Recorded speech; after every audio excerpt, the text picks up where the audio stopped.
కాకినాడ జిల్లా జగ్గంపేట నియోజకవర్గం గండేపల్లెం మండలం రామేశ్వరంపేట సూరంపాలెం గ్రామాల మధ్యలో బాలురు బాలికల వసతి గృహాలు ఏర్పాటు చేయాలని, అలాగే అక్కడ ఉన్న విద్యార్థులతో కలిసి మాట్లాడి వారి ఇబ్బందులు సమస్యలను తెలుసుకుని నిరసన తెలిపారు.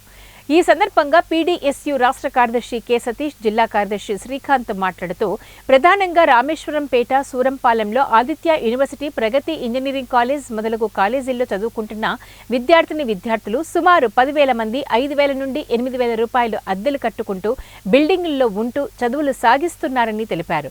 దూర ప్రాంతాల నుంచి వచ్చిన విద్యార్థులపై భారం పడుతుంది. ప్రభుత్వం ఆలోచించాలని తెలిపారు. గత ప్రభుత్వం ఇలాంటి సమస్యలపై దృష్టి పెట్టలేదని అన్నారు. ఇక్కడ విద్యార్థులకు హాస్టల్ వసతి కల్పించినట్లయితే అటు తల్లిదండ్రులకు భారం లేకుండా ఇటు విద్యార్థులు చదువుకుంటూ అభివృద్ధి చెందుతారని తెలిపారు. కాలేజ్ ఇంకా మొదలగు అనేక కాలేజీలు ఉన్నాయి. ఇంచుమించు ఒక 20,000 మంది ఇక్కడ కాలేజీలో చదువుతున్నారు. ప్రధానంగా ఇక్కడ విద్యార్థులు ఇబ్బందులు ఆలోచన దృష్ట్యా ఇక్కడ ప్రధానంగా ఒక జూనియర్ కాలేజ్ హాస్టల్లో పెద్ద హాస్టల్లో ఒక సుమారు ఇంచుమించు ఒక 5-6 వేల మంది పెట్టే హాస్టల్లో ప్రభుత్వం